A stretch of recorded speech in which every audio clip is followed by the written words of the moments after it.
कर्तव्य के पुनीत पथ को हमने स्वेद से सींचा है, कभी कभी अपने अश्रु और प्राणों का अर्घ दिया है, किंतु अपनी ध्येय यात्रा में हम कभी रुके नहीं हैं, किसी चुनौती के सम्मुख कभी झुके नहीं हैं। नमस्कार साथियों, मैं हूं सुनील श्रोती और अटल बिहारी वाजपेयी जी की इन शानदार पंक्तियों के साथ एक बार फिर से आपका स्वागत करता हूं और कहना चाहता हूं कि अपने कर्तव्य पथ पर बने रहना है, अपने स्वेद, अपने पसीने, अपनी मेहनत से सींचते उसे चलना है और किसी भी चुनौती के सम्मुख झुकना नहीं है। निरंतरता को कायम रखने के क्रम में भी हम आपके लिए अगला लेक्चर लेके आ गए हैं, जो है 3 मार्कर को आगे बढ़ाने के क्रम में।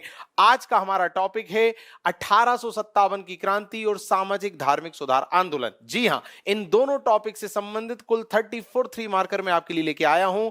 लगभग हर डायमेंशन को कवर करने का प्रयास किया है। 34 3 मार्कर विद मॉडल आंसर। शुरुआत करते हैं।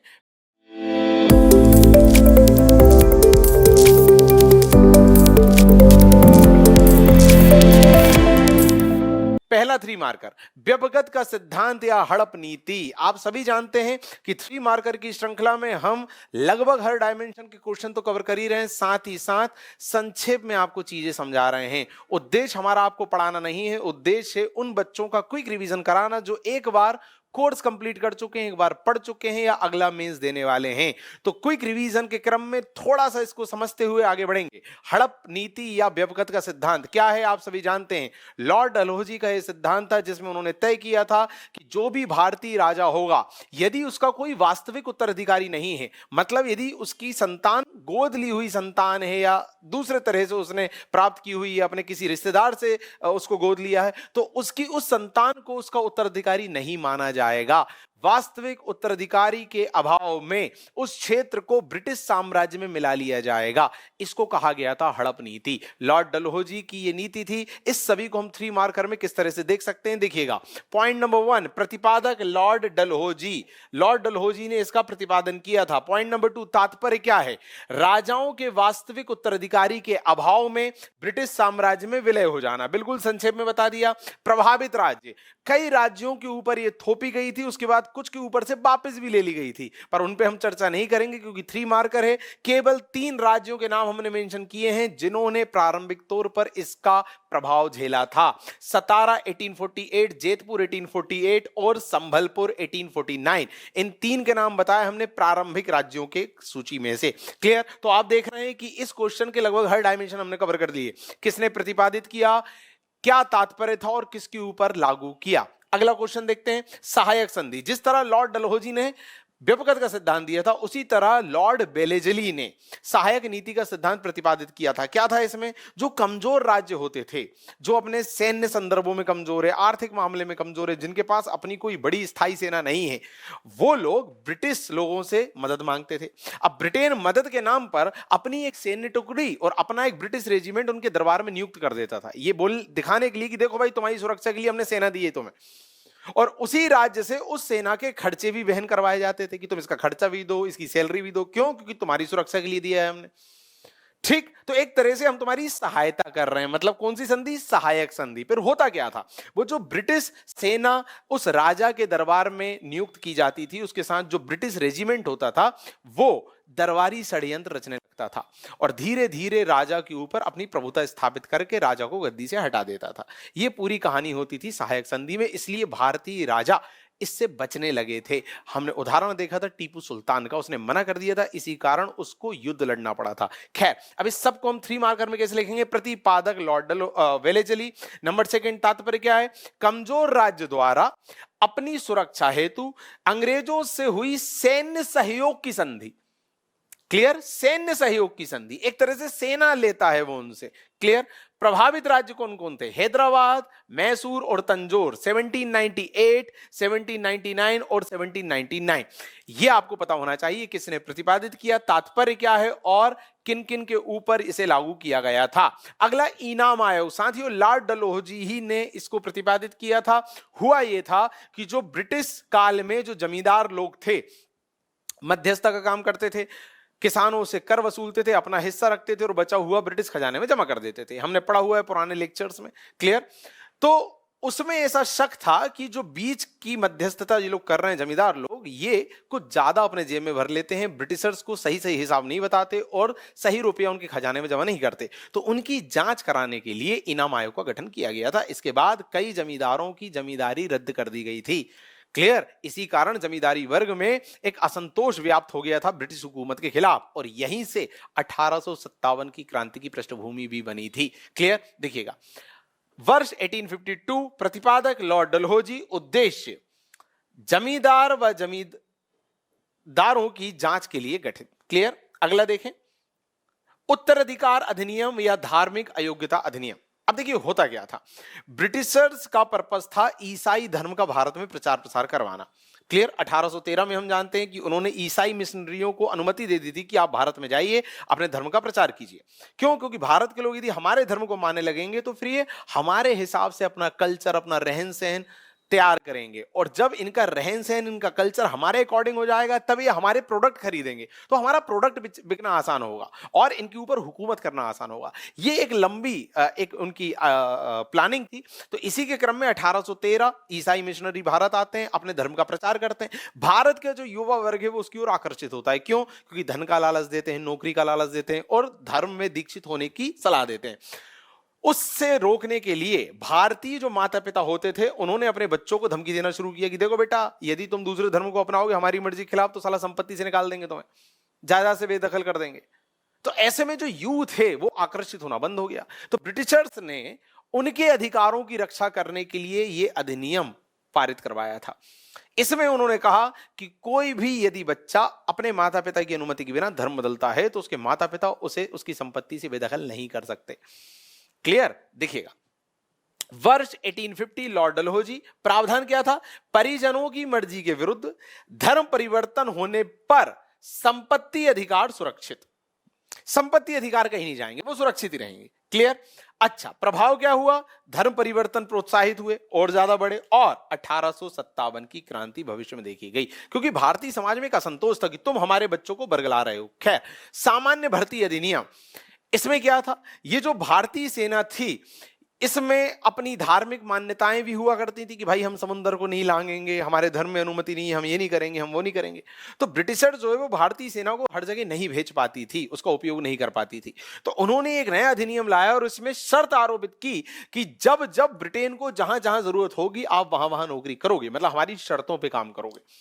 क्लियर? तो फिर उन्हें समुद्र लांघ कर भी जाना पड़ा। इसके बाद उनकी धार्मिक भावनाएं आहत हुई और फिर 1857 की क्रांति की पृष्ठभूमि तैयार हुई। तो 1857 की क्रांति के होने के पीछे कई कारण जिम्मेदार हैं, उनमें से ये सब चल रहे हैं। देखिएगा, वर्ष 1856 लॉर्ड डलहौजी, प्रावधान क्या है? भारतीय सैनिक ब्रिटिश शासन की आवश्यकता अनुरूप कार्य करने को बाध्य, कि आप ब्रिटिश शासन की आवश्यकता के अनुरूप काम करो।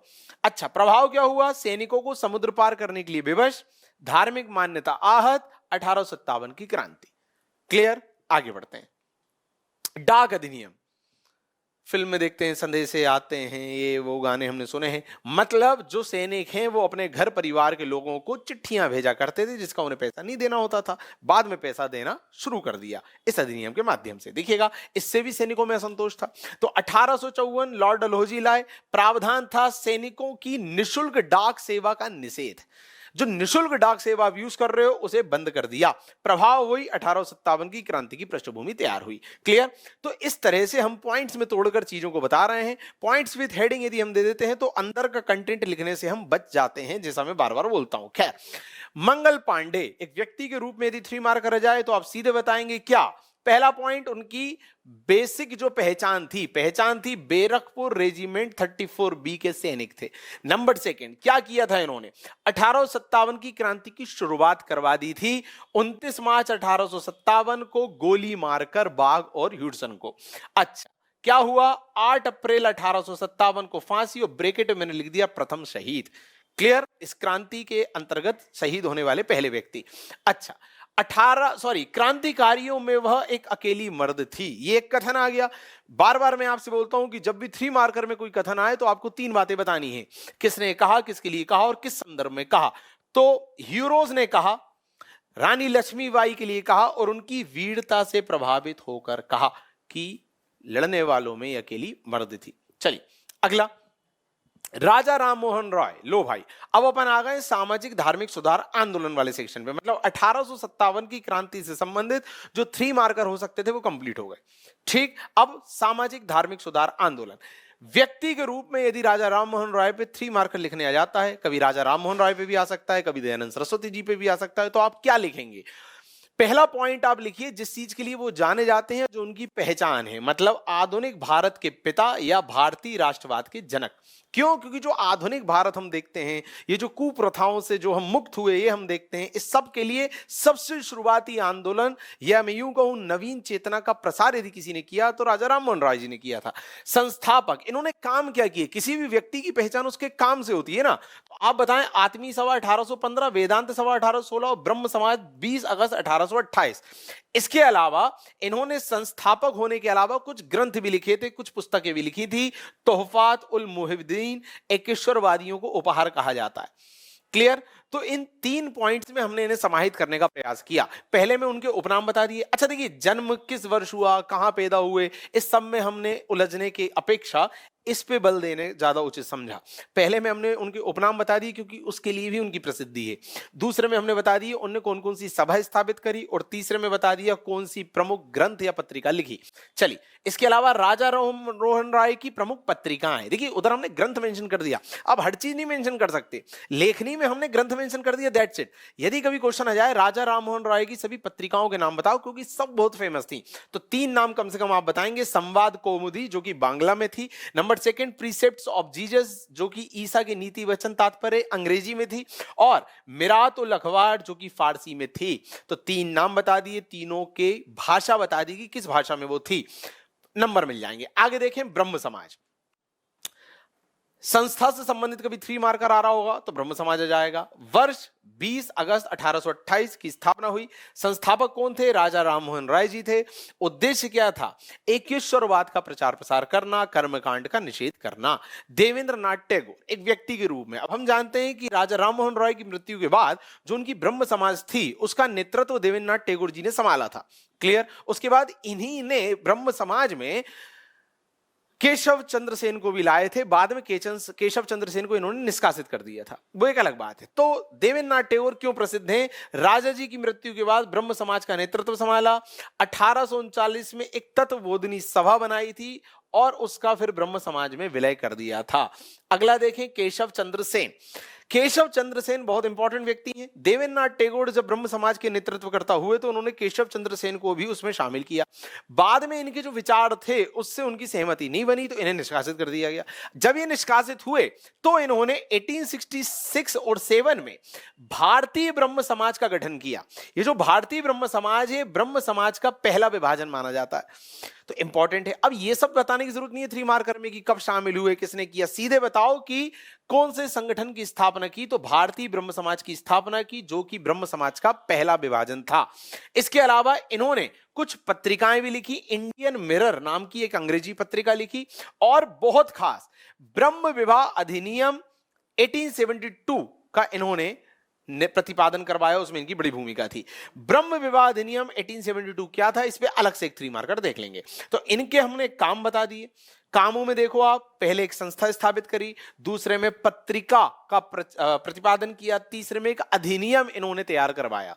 क्लियर? किसी व्यक्ति के लिए आप यही बताएंगे, उनके काम बताएंगे तो ज्यादा अच्छा होगा, नंबर मिलने की संभावना ज्यादा होगी। खैर, ब्रह्म विवाह अधिनियम, नेटिव मैरिज एक्ट, नाम समझ में आ रहा है, विवाह से संबंधित है। भाई लड़के लड़की की न्यूनतम उम्र कितनी होनी चाहिए, उस सब से संबंधित ये अधिनियम था।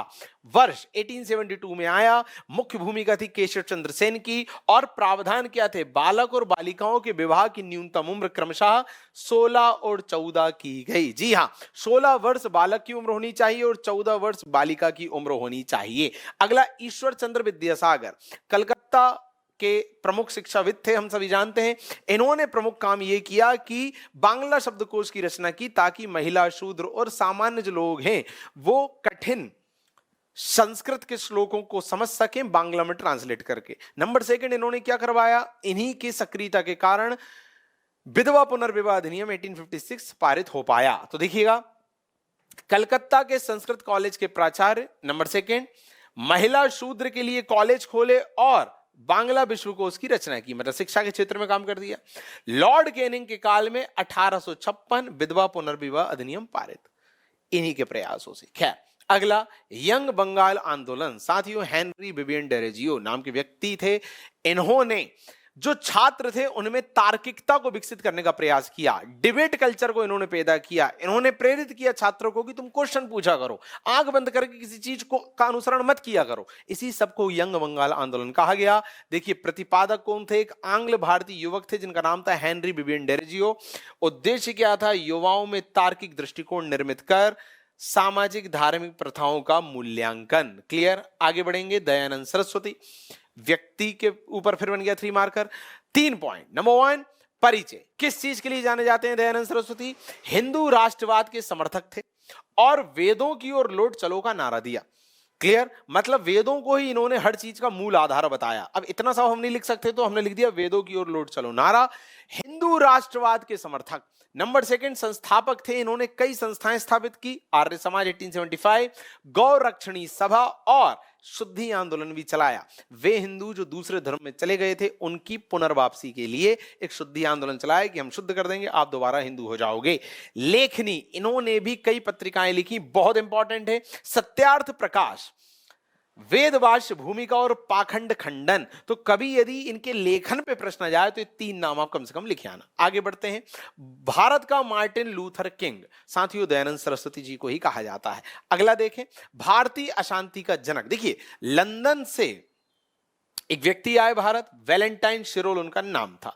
लंदन टाइम्स की ओर से आए थे 1907 में, और उन्होंने जब यहां की स्थिति, यहां का माहौल देखा तो उन्होंने आर्य समाज को, मतलब आर्य समाज के कौन थे? दयानंद सरस्वती। आर्य समाज कह लो या दयानंद सरस्वती कह लो, इन्हें और बाल गंगाधर तिलक को भारतीय अशांति का जनक कहा था।